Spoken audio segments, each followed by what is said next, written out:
warahmatullahi wabarakatuh. Nama saya Muhammad Ihsan Ramadan. Saya dari kelas IFX 43 gabungan dengan NIM 130 1198484. Nah, di sini saya akan menjelaskan jurnal yang telah saya buat, yaitu aplikasi pencatatan ibadah Jago Sholat berbasis Android. Selanjutnya adalah untuk pembahasan yang saya akan bahas di sini, saya membagi dalam 3 pembahasan utama, yaitu pengantar, isi pembahasan, dan juga penutupan. Selanjutnya ada pengantar. Nah, sholat merupakan kewajiban bagi umat Islam karena sholat merupakan tiang dari agama Islam. Namun tidak sedikit kaum muslim tersebut melalaikan sholat dengan berbagai alasan, misalnya malas, masih dalam pekerjaan, lupa, dan sebagainya. Maka akibat dari hal tersebut adalah catatan ibadah setiap hari semakin menurun. Namun dari sekian banyak alasan tersebut, yang paling banyak yang kita lakukan adalah lupa dengan tanggung jawabnya sebagai umat muslim untuk menunaikan ibadah sholat, sehingga perlu diadakannya yaitu catatan sholat agar alasan lupa tidak terulang kembali oleh setiap individu umat muslim. Misalnya ketika kita sudah sholat zuhur, kemudian kita akan sholat asar. Nah, tapi kita ingatnya yaitu kita sudah sholat asar tetapi padahal kita belum sholat asar, sehingga kita perlu yang namanya catatan sholat agar kita tidak lupa lagi dengan alasan tersebut. Nah, kemudian aplikasi yang sudah saya buat juga diharapkan membantu untuk mencatat ibadah, dan juga setiap umat muslim dapat melihat grafik dari peningkatan sholatnya masing-masing. Nah, di sini fungsionalitas utamanya adalah pencatatan ibadah dan juga grafik peningkatan sholat. Kemudian juga aplikasi ini dibangun menggunakan platform Android dan menggunakan database SQLite, yaitu database SQL, yaitu database bawaan dari Android, lokal Android. Kemudian aplikasi ini diuji dengan menggunakan black box testing untuk mengetahui apakah aplikasi sudah sesuai dengan yang diharapkan atau tidak. Kemudian kata kuncinya yaitu sholat, pencatatan ibadah, dan juga jago sholat. Nah, kita lihat di sini menurut Lembaga Survei Indonesia bahwa 28,7% kaum muda Islam di Indonesia menunaikan ibadah sholat 5 waktu. Namun ada juga yang sering sholat 5 waktu, yaitu 30,2%, dan juga ada yang kadang-kadang sholat 5 waktu, yaitu 39,7%, dan yang tidak pernah sholat 5 waktu ada 1,2%. Polling ini melibatkan dari 1056 orang tua yang memiliki anak berusia di bawah 18 tahun, dan juga didapatkan sebanyak 59% dari para orang tua mengaku menggunakan perangkat sebagai bentuk hukuman atau penghargaan. Nah, dapat kita lihat bahwa di sini yang paling banyak adalah yang kadang-kadang sholat 5 waktu. Pasti banyak alasannya, namun saya juga tidak tahu alasan pastinya bagaimana, cuman yang paling sering yaitu lupa. Nah, kemudian juga mengapa saya menggunakan aplikasi ini di mobile, karena dilihat dari tahun 2012 sampai 2013, 24% anak-anak di Indonesia menggunakan telepon seluler atau smartphone sebanyak 22%. Kemudian yang paling banyak itu anak-anak. Hampir 9 dari 10 anak-anak, 89%, berkomunikasi secara online dengan teman-teman. Karena alasan itulah saya membuat aplikasi yang untuk pencatatan ibadah yang digunakan di Android. Seperti itu. Nah, kemudian untuk metode penelitiannya, saya di sini menggunakan waterfall. Waterfall itu artinya pengerjaannya secara berurut. Requirement ini bisa kita dari pencarian data, kemudian apa saja yang dibutuhkan untuk pembuatan aplikasi. Nah, desain ini adalah mockup yang dibuat oleh desainer. Misalkan mockup utamanya menggunakan apa, batanya di mana, kemudian tampilannya ada apa aja. Nah, kemudian setelah itu jadi, kita implementasi di codingnya.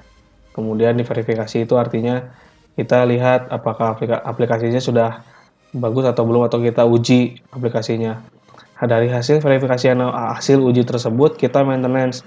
Apa yang kurang, maka kita kembali pada poin yang diperlukan saja. Itu metode waterfall. Seperti itu. Nah, Untuk isi pembahasannya ada arsitektur sistem, implementasi tampilan aplikasi, dan juga pengujian. Nah, di sini arsitektur sistemnya mudah saja. Ada Android, ada perangkat mobile bergerak atau Android, dan juga database. Database-nya menggunakan SQLite. Jadi artinya ini user ini handphone ini atau aplikasi ini butuh yang namanya database atau mengambil data dari database dan sebaliknya. Kemudian ada implementasi tampilan aplikasinya. Di sini ada beberapa menu. Yang pertama ada catat ibadah. Catat ibadah itu kayak seperti ini. Seperti tampilannya. Nah, ini tuh ada sholat zuhur. Jadi ini tuh misalkan jam berapa. Jam berapa misalkan di sini dilihat tanggal 14.58. Nah, 14.58 kan belum masuk sholat asar, maka masih bentuknya sholat zuhur. Ketika sudah masuk sholat asar, maka ini berganti menjadi sholat asar. Nah, ketika kita sudah mencatat sholat, maka catatan sholatnya akan ada di menu statistik ini, di bagian catatan. Nah, di sini kita lihat untuk grafik sholatnya yaitu seperti ini. Nah, ini tuh untuk per harinya, bawahnya itu X-nya itu hari, atasnya itu poin. Jadi setiap sholat 5 waktu dan tepat waktu, maka poinnya setiap sholat adalah 2. Atau di sini 20. Kemudian kalau misalkan hanya sholat 1 kali saja pada hari itu, namun tepat waktu, maka nilainya 20. Seperti itu. Nah, di sini jadwal sholat. Jadwal sholat ini sudah sesuai dengan daerah masing-masing. Kita hanya perlu otorisasi GPS atau alamat kita ada di mana, maka akan otomatis jam-jam ini berubah sesuai dengan daerah masing-masing. Di sini ada waktu undur, artinya 5 menit lagi sebelum asar. Nah, kemudian di sini ada arah kiblat. Arah kiblat ini juga berubah-ubah sesuai dengan derajatnya di mana. Di sini ngambilnya derajat sekian dari utara. Seperti itu. Nah, untuk pengujian aplikasinya sendiri, di sini saya ada pengujian catat ibadah. Skenarionya yaitu membuka aplikasi, terus di slide hingga ke menu catatan ibadah sampai yang ini. Kemudian tombol catat ibadah, klik yang ini catat ibadah, maka muncul seperti ini. Nah, di sini artinya sholat subuh kita terlewat, maka di sini belum ke checklist. Jika kita sudah sholat atau belum, pasti dilihatnya akan dilihat dari sini. Kemudian misalkan checklist dua-duanya atau checklist subuhnya saja, maka tampilannya akan menampilkan pop-up bahwa alhamdulillah telah sholat. Seperti itu. Maka ketika sudah diuji, karena sesuai dengan tekniknya atau alur pengujiannya dan juga hasil akhirnya menampilkan pop-up, maka hasilnya adalah valid. Kemudian pengujian fitur update, yaitu ketika misalkan kita sholat tetapi kita salah menginputkan jamnya, maka kita dapat update jam sholatnya. Untuk skenario-nya seperti ini, membuka aplikasi, slide hingga ke menu statistik, karena datanya dari statistik, kemudian kita klik, akan muncul pop-up seperti ini, kemudian kita ganti yang awalnya dari 4.12 menjadi 4.15 misalkan, seperti itu. Kemudian ketika kita klik ubah, kemudian kita lihat lagi di menu statistik apakah sudah terubah atau belum. Nah, seperti itu. Ketika sudah diuji, maka hasilnya adalah valid. Kemudian untuk pengujian grafik di sini hanya melihat grafiknya betul atau tidak dilihat dari hasil sholat yang telah kita catat. Nah, misalkan untuk skenario-nya yaitu membuka aplikasi, slide hingga ke menu statistik, kemudian cek grafik. Nah, di sini saya lihat grafiknya sesuai atau tidak dengan data yang sudah diinputkan ketika hari itu sholat. Di sini dilihat bahwa hari pertama saya hanya menginputkan satu kali saja, kemudian yang keduanya 2 kali, yang ketiganya, hari ketiganya full, maka valid. Kemudian juga menguji jadwal sholat. Nah, ketika itu saya mencobanya itu di Bandung, kan Bandung juga banyak daerah yang berbeda-beda jadwalnya. Kalau saya di Cibenying Kidul itu jam segini, tetapi ini ya jam segini. Kemudian ketika saya coba di Dayakolot itu jam 17.57, 17.47, tetapi saya tidak tampilkan di sini, mohon maaf. Nah, seperti itu. Kemudian untuk pengujian arah kiblat, skenario seperti ini: buka aplikasi, buka menu kiblat, cek arah panah ikon Ka'bah dari gambar kiblat apakah sesuai atau tidak. Nah, kemudian kriteria keberhasilannya menunjukkan lokasi kiblat. Ini kiblatnya sudah valid. Seperti itu. Nah, untuk pengujian performansi ini, mengujinya adalah ketika kita membuka aplikasi, tidak boleh lebih dari 5 detik ketika kita membukanya.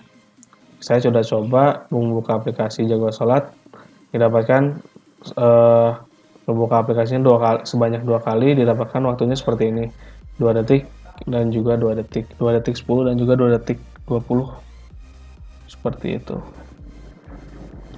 Nah, kemudian ada juga alat yang digunakan untuk testing, yaitu berbeda-beda jenis, namun mereknya sama, tapi beda jenisnya. Yaitu ada Xiaomi Redmi 4A, ada Xiaomi Redmi 5, dan juga ada Xiaomi Redmi Note 5. Seperti itu. Nah, berdasarkan hasil uji dengan menggunakan 3 handphone berbeda, dihasilkan seluruh pengujiannya 100% valid. Artinya, aplikasi Jago Salat berjalan dengan sangat baik dan dapat dipublish ke Play Store. Seperti itu. Maka dari itu, kesimpulannya adalah aplikasi ini mampu mencatat ibadah salat. Yang kedua, aplikasi ini mampu untuk melihat peningkatan salat dari hari ke hari.